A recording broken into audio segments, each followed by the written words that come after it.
College football fans, welcome back to the College Ball Show. He's Marshall, I'm Chris, and we're here to break down, college football at its present state, shall we say. It's kind of all over the place. As we know, we did want to let, the SEC, which kind of starts college football, to be honest with you, like fully.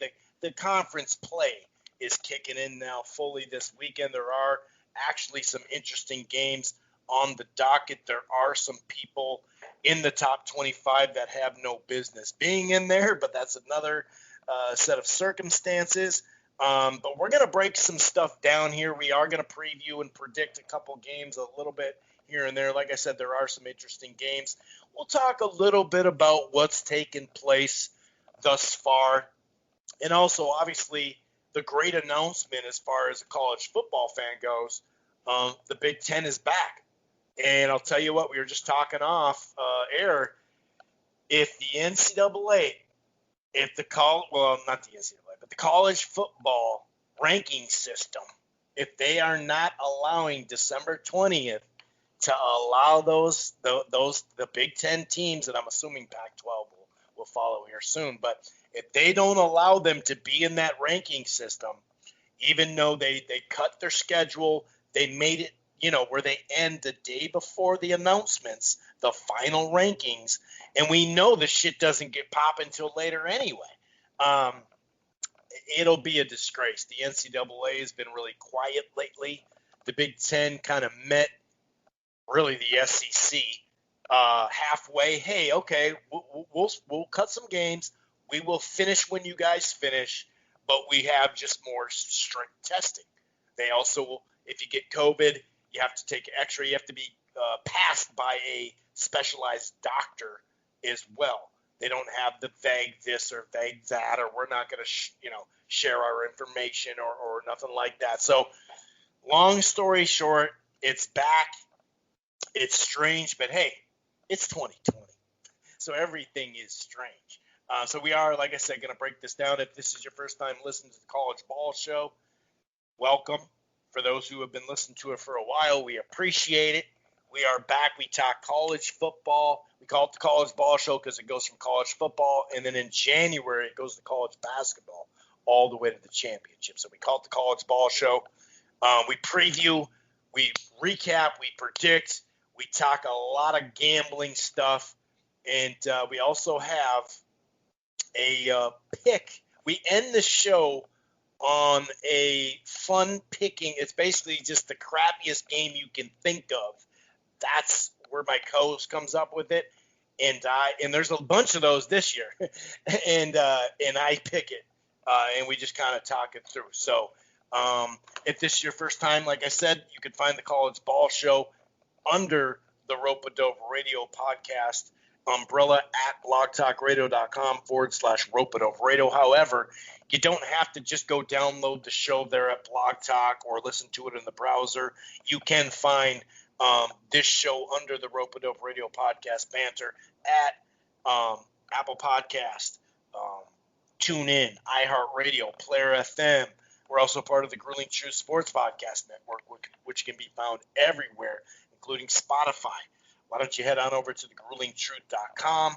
It's football, it's basketball, it's baseball, it's boxing, it's everything in between. And one more thing, if you're thinking about cutting the cord or you're not quite happy, I got something for you. I use it myself.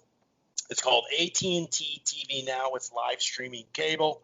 They have the 7-day free trial. There's no annual contract. You can stream it anywhere. Cloud DVR, of course. The plans start as low as $55 a month. There's two specials I want to tell you about. Then we're going to get into college football. If you sign up now, you do get a 30-day free trial of HBO Max. If you sign up for the Max package, you get HBO Max for free plus a free month of Showtime. That's AT&T TV Now, live streaming cable. Okay. So I'm from Minnesota. I'm a Gopher fan. My second squad has always been, and it dates back to the 80s, Miami, because my Gophers suck. So in the postseason, I always had somebody to root for. And everybody in the country, it felt like, but especially in the Midwest, hated the Miami Hurricanes. and I loved me some Miami Hurricanes. They had a nice little outing against Louisville and just a score fest, 47 to 34. You know, Derek King, Dedrick King, the guy who they brought in from Houston a couple years back, and they brought in a brand new offensive coordinator who has, a lot of great pedigree being developed in Auburn under good old Gus. So that was the kind of the prime time game last week. There was BYU Army that got postponed. There's been at least, I think, 12 or 13 games postponed. Who knows if there should have been more, because some of the programs aren't releasing COVID. In fact, I think maybe 10 days ago, 2 weeks ago, it was up to 40% of the teams active are not releasing their COVID information. I think Oklahoma joined them as well of late. So there has been some fun games. I mean, if you're first of all, if you're a hardcore college football fan, that's probably who's listening to this podcast more than likely. There's been some fun stuff that took place. Army had a major comeback. Our Raging Cajuns, when we say our, if you've listened to the show, Raging Cajuns have been our squad on the low. They beat Iowa State. The Big 12 is having some struggles with the Sun Belt, I'll tell you that. But overall, Notre Dame looks pretty strong in a couple of their games. Yada, yada, yada. I'm going to go ahead and bring in my co-host, and we're going to go over some of this stuff from the last couple of weeks. Like I said, there has been some entertaining games. That Oklahoma State, they won 16-7 over Tulsa, but it was not looking good at all. Central Florida looked really strong this last week against Georgia Tech game. Pittsburgh's been looking pretty good. They got a big game coming up. I'm going to go ahead and bring in my co-host, Marshall. What's going on, man? How the hell are you? And he's from Texas, or he lives in Texas. So football, as we know, is number one down there. I'm doing good. I have been watching some college football. Actually, I watched quite a bit of games last Saturday. I had my first, why the hell do I even waste my time in life betting on the sport moment when I bet Tulane. So I bet Tulane. I bet them live during the game because they were playing Navy, and Navy just ran out the whole country when they played BYU. So I'm like, Tulane should probably be pretty good. And they got up 7-0, got up 14-0, got up 21-0, and I bet them to win by 7 points. I was like, all right, I'm sitting good. And then Tulane forgot how to run an offense and just didn't do anything. And Navy, a team who'd been outscored, I think 67-3 in their first 6 quarters, decided to run a triple option, and they lost the game on a game-winning field goal. So, yeah, back to college football, a sport that crazy shit happens because the kids are not pros, and you just sometimes want to pull out your hair. So, yeah. But anyways, life is good, brother. We're talking college football, which is not something I thought we would be doing for sure at all a couple months ago. I'll give my team fan, and then we'll get going here. I'm a USC fan, which if you've listened to the podcast, you're aware of that. You are also aware that I'm not a fan of Clay Helton because he never wins against ranked teams. He never seems to win on the road. I think that's come up a time or two on the pod. We had one great year where we beat Penn State in a great Rose Bowl game, actually a badass game when Sam Darnold. That was actually probably the best game Sam Darnold's played in the past 5 years. And then I'm also a Missouri Tigers fan. And the first 2 years in the SEC, they were good. And they start off with Bama. they start off with Bama this week. So now, if Missouri upset Bama, Missouri beats Bama this week, I will be jumping for joy on this next podcast. But I don't see that happening. So yeah, those are my teams. We love doing those podcasts, and I can't wait for the end of the show, which is always the crafty crap pick of the week, which we normally hit at Chris normally hits at about 70%. So if you like to gamble, as crazy as these games are, we normally hit a pretty good clip of them. So you'll want to stay tuned for the. Yeah, Or you pick the you'll game. want to. I pick the winners or Yeah, losers, yeah, but yeah. you pick the Yeah. game too. So it's a It's team effort. and It's you're a right. team It's a effort. winning combination. You'll That's right. want to catch. You'll want to stay for the end because it's a very fun segment. I probably laugh a lot. It's enjoyable. It's a fun thing to do. So yeah. So speaking of football, because we could talk about all sorts of different like leagues doing whatnot, but just to talk football itself, at least Right. just for a little at least we have some fun games to watch this week. I mean, we're both diehard football fans, but for the first 3 weeks of football, there's been a little bit of like happiness. I mean, there's been games on. You've been having Sunbelt upsetting the Big 12. You've been having uh, BYU Navy. I mean, you've been having some stuff. Like we've had some games. I know last week your Hurricanes actually beat Louisville, and which was a ranked first ranked game. So that was something. Like at least now, Chris, we have the games back. Most of the conferences have a health plan. We're getting back to kind of where we're feeling somewhat like last year. Like it's a positive step in the right direction. Obviously, the Big Ten coming back. That news came out last week. Like we're going in the right direction, my friend, to having at least an 85% fun college football season. Yeah, and I'll tell you what, the crappy pick of the week is going to be a little tougher this year because some of those crappy conferences, no offense, guys, no offense, people, but some of those they can't afford the test and all that. So they're playing spring brawl or not, or maybe they are, who knows? They've given up. So I'm looking at it and I'm like, oh yeah, dude, this is going to be a little tougher. But yeah, you're right. It is getting back to normal. Like I said, we're starting to see some conference games going. Kentucky and Auburn. Kentucky, over the last couple of years, have developed into a more respectable program. That's for sure. So that's an interesting rank versus rank. Louisville, Pittsburgh. Louisville coming off that loss, but Pittsburgh, through a couple of games here, they've actually looked pretty good. That spread is at 2.5, so that might be as far as some of the tightest stuff for ranked versus ranked. Army number 22 against Cincinnati number 14. I just want to correct you, sir.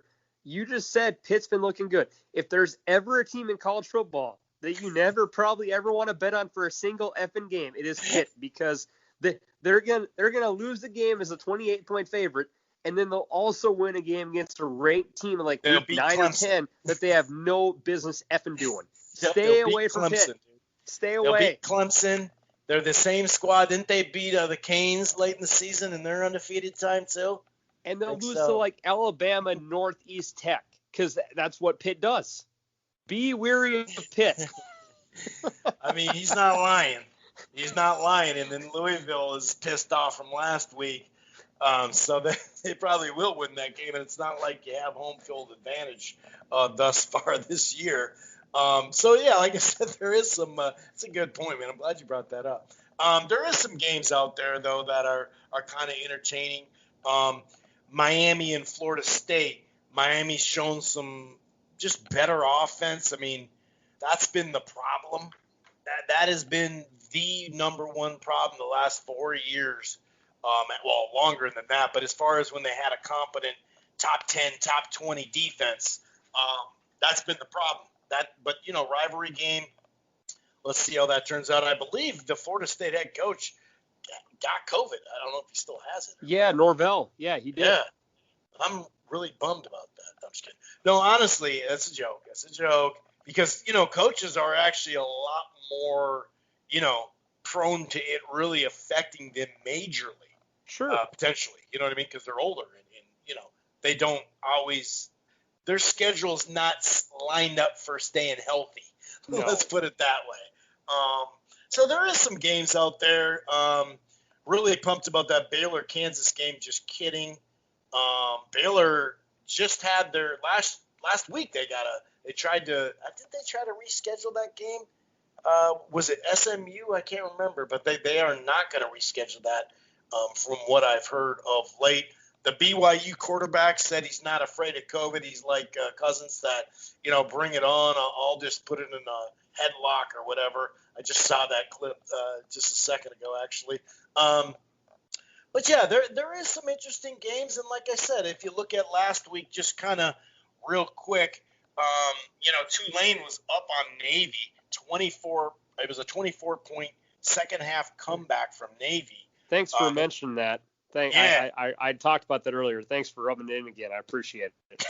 Sorry, man. I was actually a little distracted, so I missed some of your stuff there. That's funny. I just wanted to give the exact stat, man. That's all. Oh, sure. That's all. Yeah. I'm just worried about stats, dude. You know what I'm saying? Speaking of stats, I talked about Notre Dame, South Florida. They're nothing special, but they're not bummy either. 52-0, second longest winning streak at Notre Dame. 20 games now. That's not the craziest, but it was the second largest shutout since 1936 AP poll for the school anyway, since they've been in that there. There's a couple other games out there. Hubert, who actually can just run the crap out of the ball for Oklahoma State. He was 11-game streak of 100 rushing yards a game. That got snapped in that ugly game by them. Central Florida, I mentioned, Gabriel came out 417, 4 touchdowns, and they actually forced 5 Georgia Tech turnovers. And it wasn't like a total blowout the whole game per se, so that was pretty impressive because it's one thing when they're trying to catch up, Georgia Tech, especially the old way where they, it's like good luck trying to catch up with that system.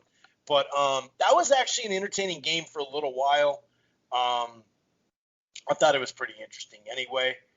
And just another stat here, largest halftime comebacks, SMU 14, back-to-back years. Maryland back in 1959, 14.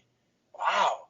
I really am just rubbing that in the dirt, dude. I'm really sorry about that. Anyway, I just stumbled upon this stat. The Miami kicker, first of all, he may beat you up, and he hit a 56-yarder. I say that because he's a big dude.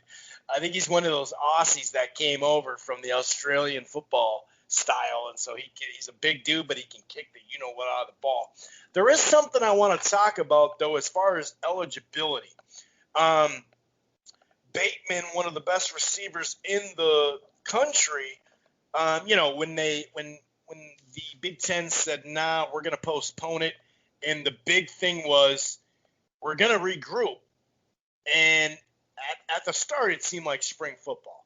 But then they kind of focused it on 3 dates. The date that they're returning, sometime later in November or January maybe, and then we heard spring football straight up. So we didn't really know what that was.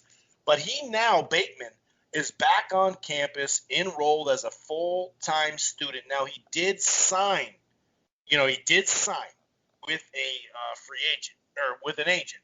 However, the only reason why he did that is because it didn't seem like the NFL was going to be willing to budge their stuff. And I think contractually they could only push it till early June anyway. But a lot of people went out, who are first and second round picks. That's usually who it was. Some people have some health conditions or whatever.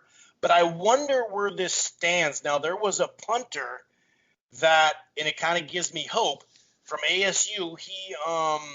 He went through the whole, this is actually from Daniel House, NFL. It's worth noting the exception the punter got, he received in the spring. He went through the entire draft process and earned his eligibility back, and the school cited COVID as a special circumstance. Now, Marshall, the NCAA so far has done 2 things. One, because, they put out protocols, but that doesn't matter because nobody has to stay on the same protocols. Of course they were going to put out protocols. That means nothing because they knew that that's not their jurisdiction. They could just tell you, they don't have a control of the bowl system either. They can just tell you who's playing, who's not, yada yada. Well, they do a bunch of other stuff, but we won't talk about that. But it's kind of interesting here. Like they put out, once the Big Ten and the Pac-12 were up, they said, okay, no national championship. Well, I understand that part. I think that's actually a decent call, but it sure would have been nice if they really got the Power Five, leaders in a room and just hashed it out. But of course, they're on thin ice as it is for their behavior and their ethics for the last, long ass time. So the Power Five, they're already on thin ice with them. So they don't want to disturb anything. Then they put out the rule that, 72-hour rule on Wednesday. It basically, as long as you test clean, right, a negative test on a Wednesday, you're good to go for the Saturday game.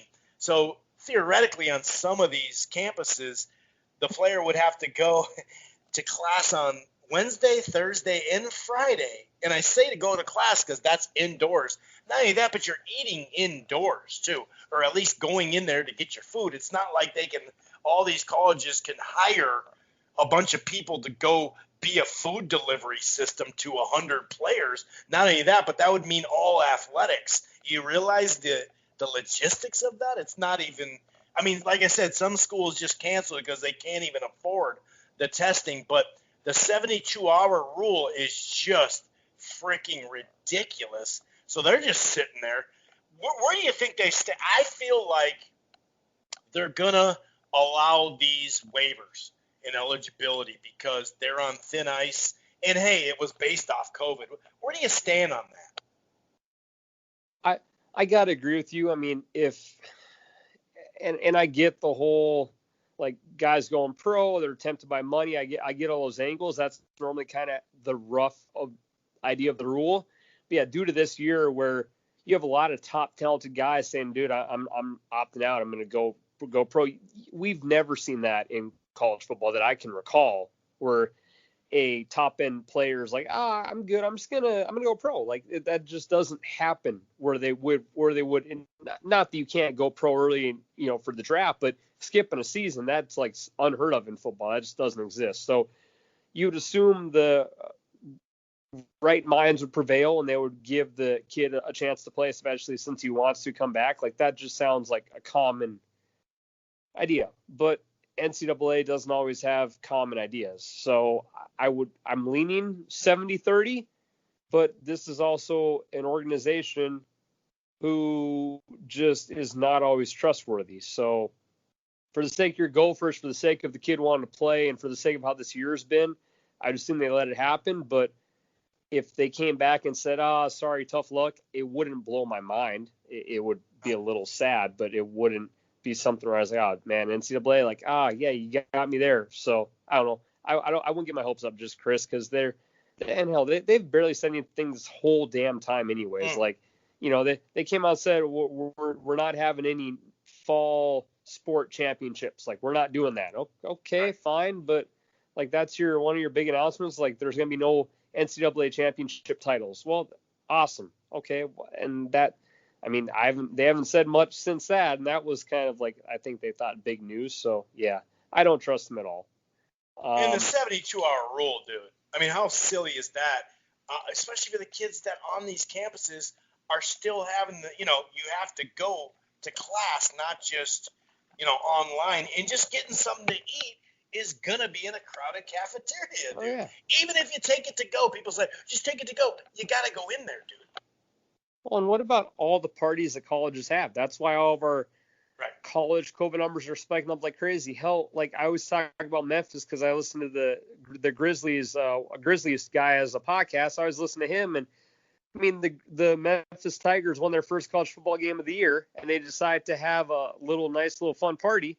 They got a party bus for some vans, and they've now had 2 games postponed because almost 40 players, I believe 20 players were positive and 20 players were traced around them. So like college parties are going to happen. Like after Bama plays this week and probably beats the crap out of Missouri, they're probably going to go back to Tuscaloosa and party. Like And so that it's just any college football team, like those guys love their college life, and you're not going to get college football players to bubble. Like that's just not happening. The parties are not going to stop on campus, and if they shut down sororities, they'll probably party in a smaller house. Like it's going to happen. So well, they could do a I Louisville style too, basketball. You know what I mean? Yeah. Right to the dorm, baby. I just think that you got to have smart protocols, and it makes no sense to go lenient on the COVID testing like that. That really, it just is mind blowing that you would have lighter precautions at a time when you really don't like. I don't know. Like I love the Big Ten doing the X-ray of the lungs. Like that's awesome. Like that's super smart. But then the SEC for football, if you test positive for COVID, you don't have to get tested again for 90 days. Like that, it's almost better not to even like test them. Like okay, you're gonna take 90 days after you get a positive test. Yet most workforces in our country, or most jobs that people work. So I'm probably about 250 American people who have jobs or whatever. Like if you test positive, you have to go home from work and then you have to get negative tests to come back. Like that sounds like a regular thing of human life. And SEC is just, I don't know, it's dumb. And I hope it doesn't come back to affect people. And again, you could say, oh, well, these college football kids, like they're not going to get sick and die. They're not. But haven't we found out from 6 months of this scenario that like grandparents and parents can die?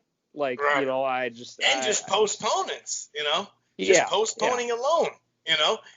This could mess up your season, and that's really the focus. Like, dude, wouldn't you want to see if it was a false positive in the first place?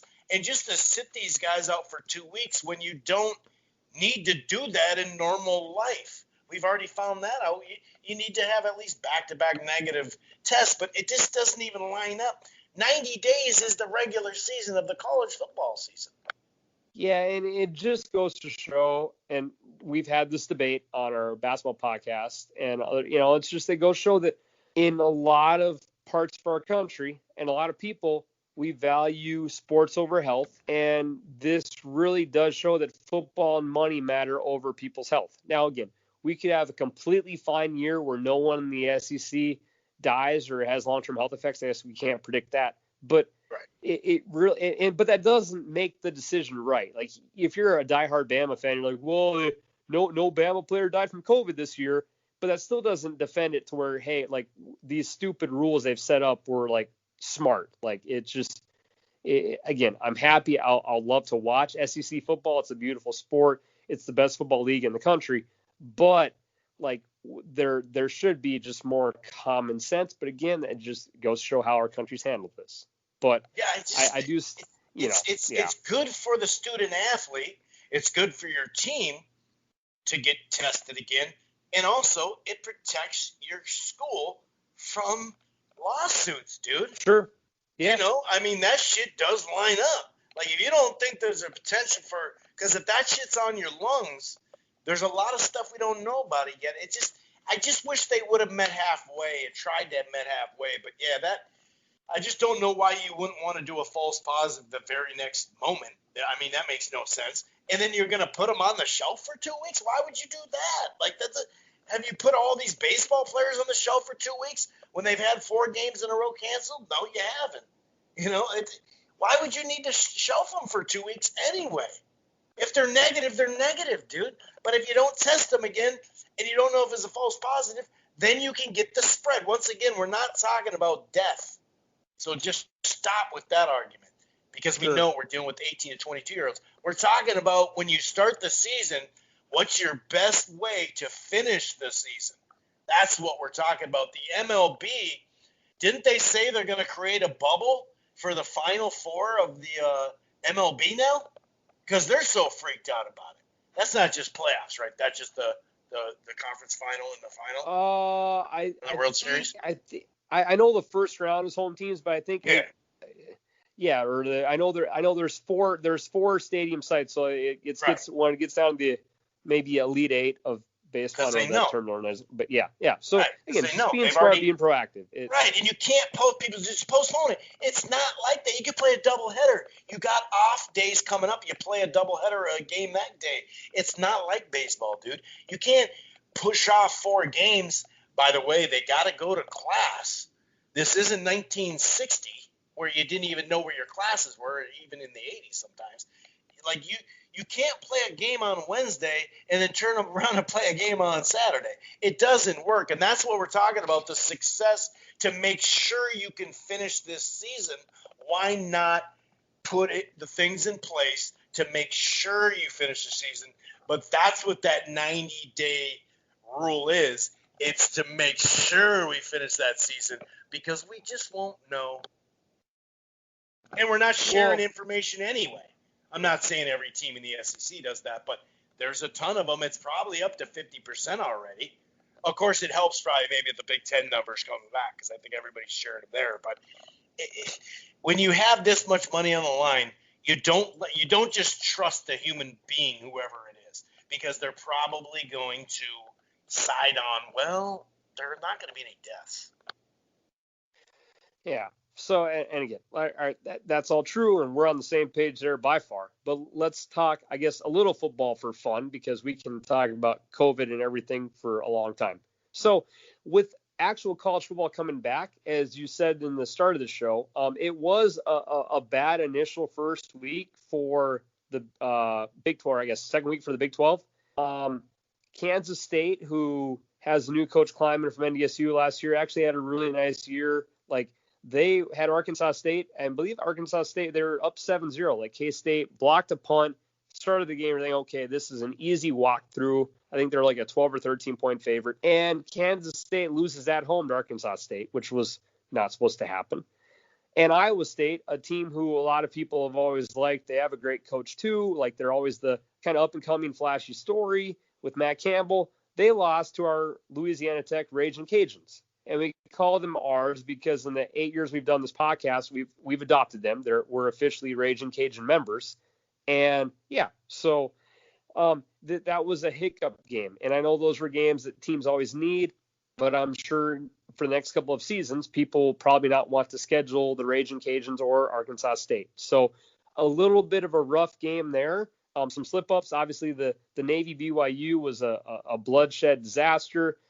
Navy, Chris, chose not to tackle in their practices leading up to the season, which the coach was in fear of, the COVID spreading, which I understand. But if we are going to play football, if we're going to mask up and do this, and you're going to be playing other teams, you probably should have. And he regretted that. And then he came back to frickin' cost me a bet against Tulane. But those are kind of the major upsets of the start of the season.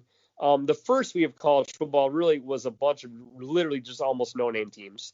Your Hurricanes got a victory, but at least now we're moving forward. It's fair to say that even though this is COVID 2020, I do expect that there's still not a whole lot of hope to discuss in the ACC because unless something massively happens, I still think Clemson's the best team. I mean, there's been talk that the Tar Heels are getting better. There's been talk that, I guess. I mean, your Hurricanes are ranked this year. You have a better quarterback. Right. But no, like Louisville's got a young coach. But Clemson's going to be in the college football playoff, whatever it is. Like, unless crazy shit happens, we got the ACC covered there. I mean, I know people love their own teams, and then games are fun to watch. And hell, your Hurricanes could have a nice year this year. But it's the Clemson show. So that kind of just moves on.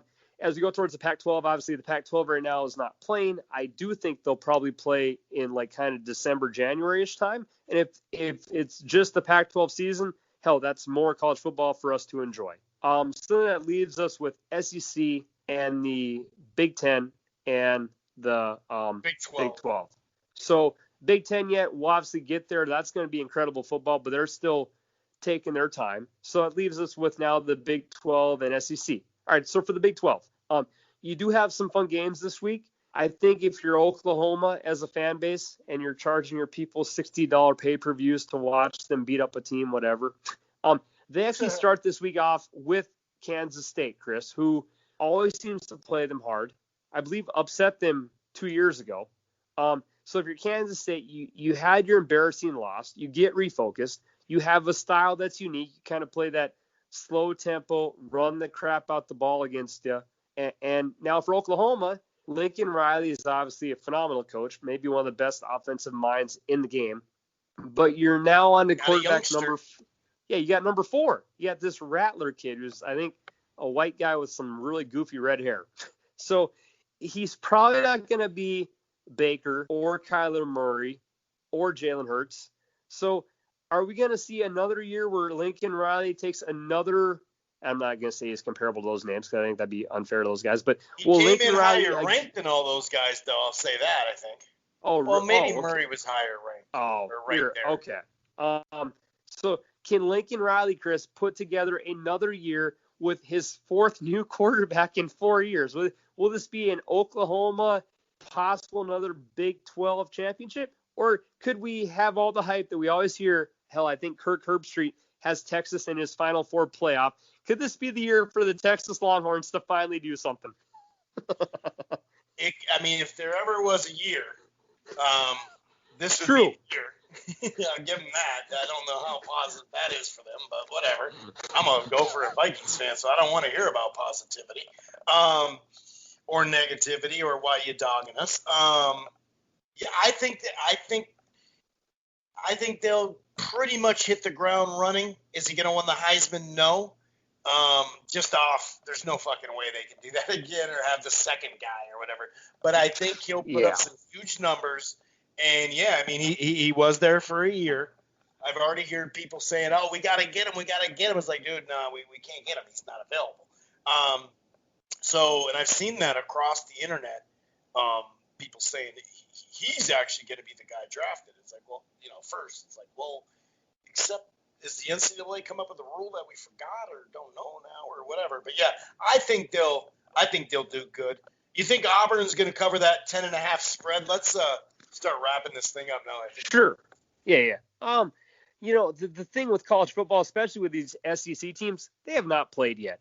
I mean, I know people want to bet because just it's tempting, it's fun. You want to go and bet your team. Like until you've seen a team play, unless you've heard like something like magical or you have some point spread guy that really knows his shit, I would just I would just get a feeling to watch. Or maybe if obviously most people nowadays have the betting apps where you can live bet. Maybe watch the first half of the Auburn game and then get a feeling for a second half bet. Like I see Missouri's a 27-point dog. And that's probably right. Bama probably should be favored by 4 touchdowns over them. But for betting, especially with Auburn, Kentucky, normally 2 pretty evenly based, well-ran teams, let them get the kinks out. Like I will say though, Chris, the one betting trend I have noticed is I believe, and I'm going to try to quote this, but I believe going into last week, teams who were playing their first game of the year, I believe it was around like 35-16 for games going under. So when you get teams who have not played at all this year, their offenses were just not in a rhythm yet. The lean is under. So if you were looking for a bet, I would recommend maybe looking at the under totals for SEC football, just because none of these teams have faced off opponents yet.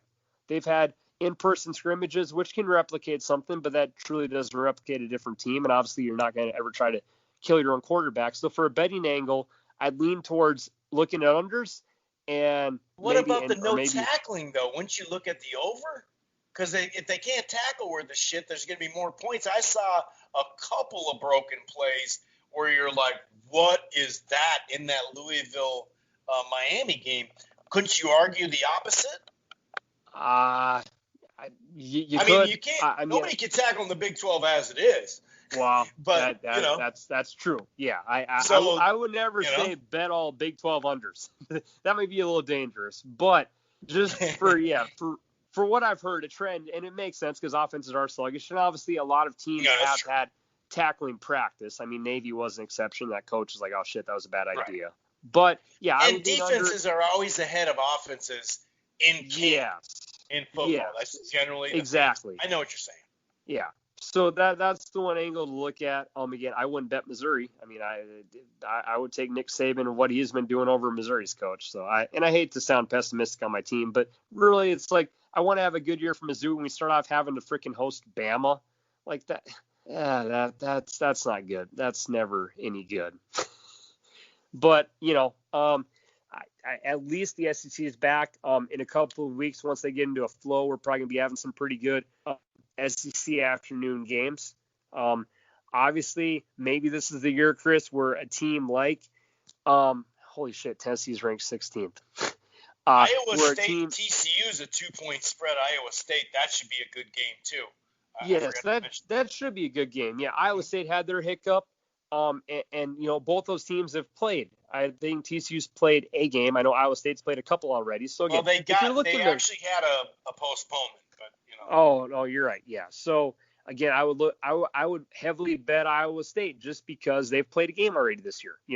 The trends I've seen is if you've played a game, it's a huge beneficial factor compared to a team who hasn't played, and that makes logical sense. Even if the team playing, Chris, is the team who's played before is a lesser team, you've actually had a film session. Your quarterback's gotten used to his play calls. Like there's so much positives to benefit. Like hell, Florida Atlantic is a 3-point favorite against South Florida. So clearly Vegas thinks that Florida Atlantic is a better team. But South Florida's played 2 games. Florida Atlantic has not played a game this year. Again, I'd be looking a lot at games played. And normally, in college football, like hell, if you're a favorite, you're a favorite, and Vegas normally doesn't screw it up. But with COVID this year, again, interesting. Duke, who's 0-2, people are not high on them, is playing Virginia, who is a 4.5-point favorite. Virginia obviously is a favorite team. But Duke has now played 2 games this year, and Virginia's played none because of postponements from COVID. Again, an angle to look at. So in this weird year, sometimes you have to do that. Normally, we wouldn't really be comparing games played in college football, but for this year, Chris, I think it's definitely a factor to consider. Yeah, I agree. Let's shut this puppy down. I'm definitely picking Auburn. I'm picking Pitt. I don't care what you say about them.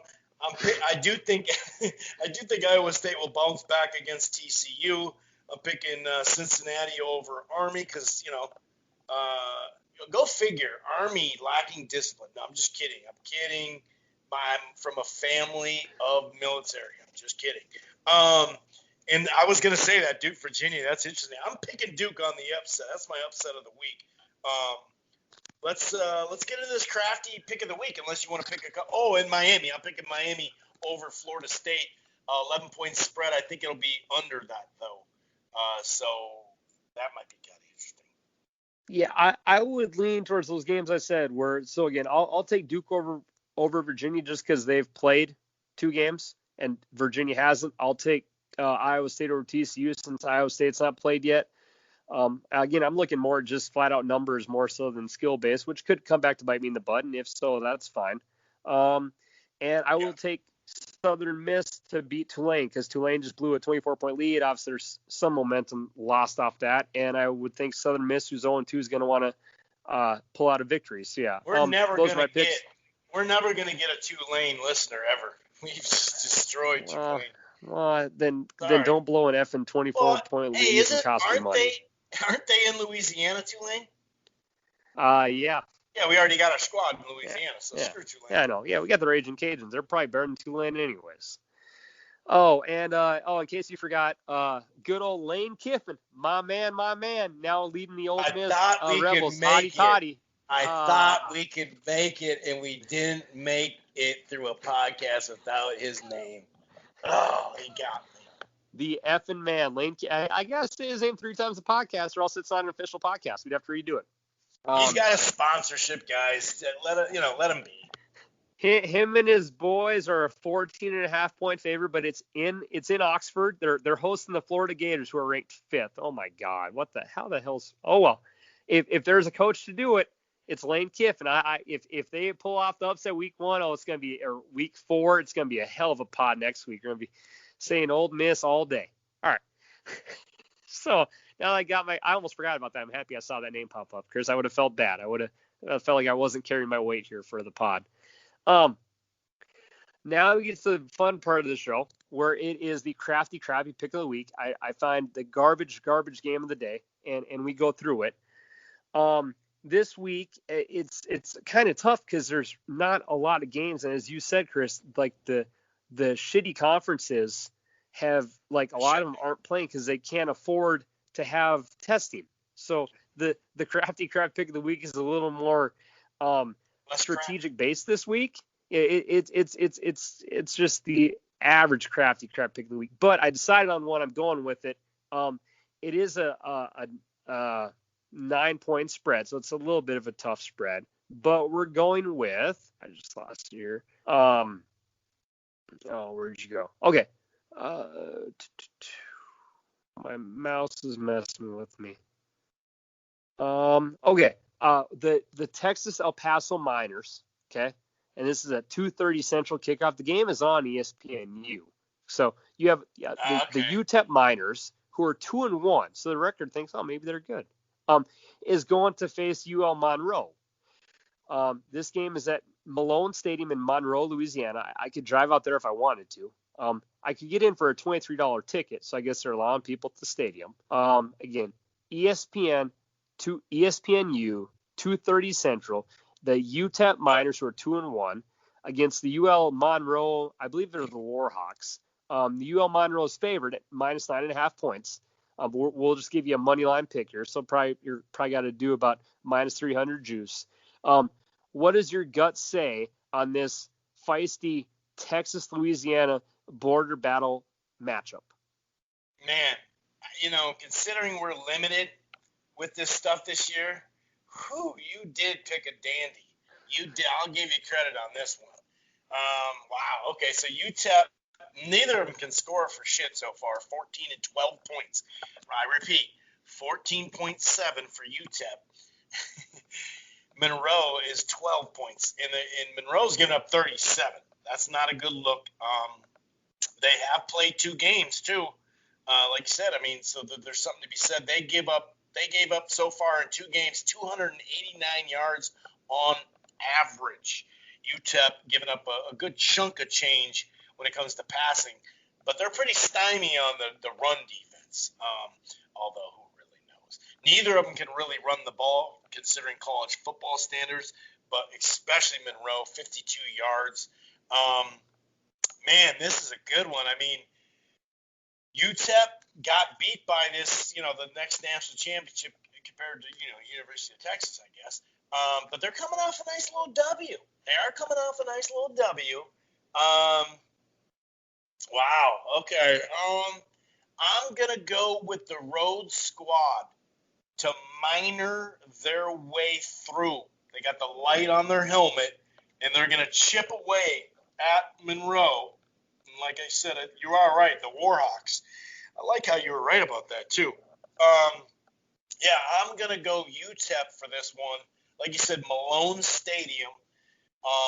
Is that Carl Malone, or who is that? Is that UK tickets low as $23? That seems kind of high, considering you're not going to fill the stadium. It ain't cheap, right? And by the way, so I am going to go with the road team UTEP to get her done. Now back it up real quick, and then we'll shut this thing down. What's Oklahoma doing with pay-per-view?